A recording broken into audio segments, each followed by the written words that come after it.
1장 28절 하나님이 그들에게 복을 주시며 하나님이 그들에게 이르시되 생육하고 번성하여 땅에 충만하라 땅을 정복하라 바다의 물고기와 하늘의 새와 땅에 움직이는 모든 생물을 다스리라 하시니라. 창세기 1장 28절 하나님이 그들에게 복을 주시며 하나님이 그들에게 이르시되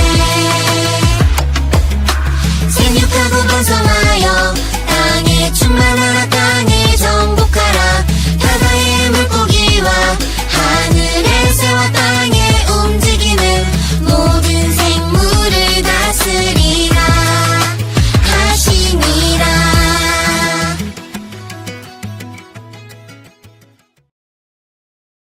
여러분, 그거 사전이라는 것이 있는데요. 그거 사전은 우리가 일상에서 자주 보지만 그것에 대한 이름을 몰라서 그거 있잖아 그거 그렇게 부르게 되는 물건들의 정체를 알려주는 사전입니다. 오늘 바로 그거 사전에 나오는 물건들 중 몇 가지를 함께 여러분들과 이야기해 보려고 합니다. 자, 먼저 이 물건은 무엇인지 알고 있나요? 네, 이 물건의 이름은 피자 세이버입니다. 피자 박스를 열면 가운데 꽂혀있는 작은 하얀 산발이죠. 바로 이 물건은 1985년 카르멘 이그나그로라는 사람이 만들었는데 피자가 박스 뚜껑에 눌리지 않도록 보호해주는 역할을 합니다. 자, 그러면 이 물건의 이름은 아시나요? 바로 신발끈 양쪽 끝마다 딱딱한 부분에 있는 물건이죠. 바로 이 물건을 에글릿이라고 부른다고 해요. 에글릿은 신발끈을 구멍에 쉽게 넣기 위해 끝에 달리게 된 도움입니다. 뿐만 아니라 신발끈의 올이나 실이 풀리지 않게 미리 방지할 수 있도록 도와주는 물건입니다. 별로 관심 가지지 않고 보잘것없어 보이는 물건 같아도 왜 만들어졌는지 어디에 쓰이는지에 대한 분명한 이유가 있습니다. 이렇게 세상의 대부분의 물건들은 용도와 목적에 맞게 만들어졌습니다. 이렇게 작고 평범해 보이는 물건들도 저마다 이름이 있고 특별한 이유와 목적이 있어서 만들어졌습니다. 그냥 우연히 생긴 게 아니라 꼭 필요한 역할을 하도록 누군가가 생각하고 만든 것입니다. 마찬가지로 사람도 그냥 생겨난 것이 아닙니다. 하나님께서 우리 한 사람 한 사람을 특별한 목적을 가지고 만드셨습니다. 하나님께서는 말씀으로 온 세상 만물을 만드셨습니다. 푸른 하늘과 산과 바다, 나무, 동물과 꽃 이런 모든 것들을 하나님께서는 말씀으로 아름답게 만들어 주셨습니다. 그리고 하나님께서는 특별한 존재, 사람을 만드셨습니다. 하나님의 형상을 따라 남자와 여자를 만드시고 사람에게 복을 주셨습니다. 하나님은 사람들이 이 세상을 마음껏 누리며 행복하게 살기를 원하셨습니다. 하나님은 이렇게 사람들에게 복을 주신 후 두 가지 명령을 주셨습니다. 바로 오늘 챈트 말씀입니다.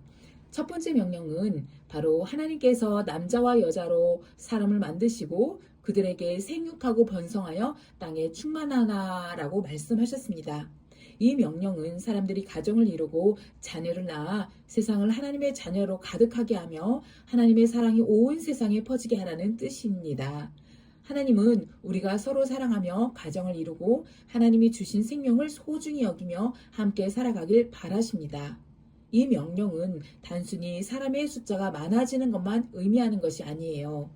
하나님의 사랑이 사람을 통해 널리 퍼지기를 바라시는 하나님의 깊은 뜻이 담겨 있습니다. 두 번째 명령은 땅을 정복하라, 바다의 물고기와 하늘의 새와 땅에 움직이는 모든 생물을 다스리라는 말씀입니다. 여기서 정복하라는 말은 마음대로 다스리라는 뜻이 아니라 하나님께서 창조하신 세상을 잘 돌보고 책임지며 살아가라는 의미입니다. 하나님은 자신이 만드신 모든 것을 보시고 보시기에 심히 좋았다고 하셨습니다. 그렇게 하나님이 만드신 소중한 세상을 우리 모두에게, 우리 사람에게 맡기시며 우리가 잘 돌보기를 바라셨습니다. 그래서 하나님은 하늘의 새, 바다의 물고기, 나무와 꽃 같은 아름다운 것들을 우리에게 맡기셨습니다. 우리는 하나님의 뜻대로 이 땅을 다스릴 책임이 있습니다. 물을 아껴 쓰고 쓰레기를 함부로 버리지 않는 것, 이 모든 것이 하나님의 명령을 지키는 모습입니다. 그리고 더 나아가 하나님께서 주신 능력과 자원을 사용해 세상을 더 아름답게 만드는 것도 중요한 사명입니다. 예를 들어 왕따를 멈추고 욕 대신 좋은 말을 쓰고 정직하게 공부하며 말씀대로 살아가는 것, 또 하나님이 주신 자연 환경을 아끼고 보호하는 것, 이런 모든 실천이 하나님의 자녀로서 세상을 다스리는 방법입니다. 이처럼 우리가 하나님께서 맡기신 세상을 책임감 있게 돌보고 삶 속에서 하나님의 뜻을 따라 실천해 나가는 것, 이것이 바로 하나님의 명령에 순종하는 삶입니다.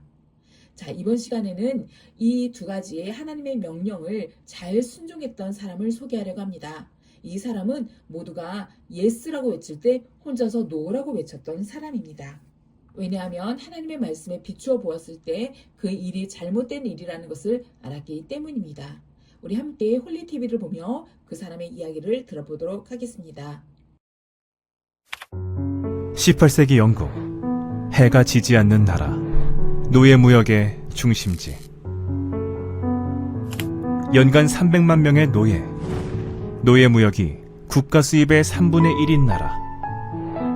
노예 이송 과정에서 수많은 사상자가 발생하지만 그러나 그것이 당연하게 여겨지는 사회. 이 문제를 해결하기 위해 하원 의원이 되기로 결심한 한 청년. 영국이 위대한 나라가 되려면 하나님의 법을 따라야 합니다.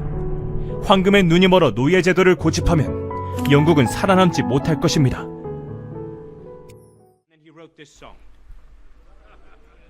당시 기득권층인 상인조합, 재벌, 귀족들을 적으로 돌린 그의 노예 해방 운동은 무려 56년 동안 계속되었습니다. 그리고 세계 최초 노예제도 전면 폐지. 그가 시대와의 외로운 싸움을 계속할 수 있었던 이유는 하나님이 주신 확고한 비전이 있었기 때문입니다. 노예제도 폐지는 전능하신 하나님이 내 앞에 두신 커다란 목표이다. 그리고 그 길을 함께 걸어준 사람들, 베빙턴, 기즈버, 해나모어, 맥콜리, 각 분야 종사자들이 모인 클래펑 공동체. 법조인들은 노예제도 폐지를 위한 법안을 작성하고 예술가들은 그림을 통해 국민들을 계몽했습니다. 어떤 이들은 그것을 위해 밤새도록 함께 기도했습니다. 확고한 비전을 품은 한 사람이 믿음의 공동체를 만났을 때 그는 세상을 변화시키는 위대한 그리스도인이 되었습니다.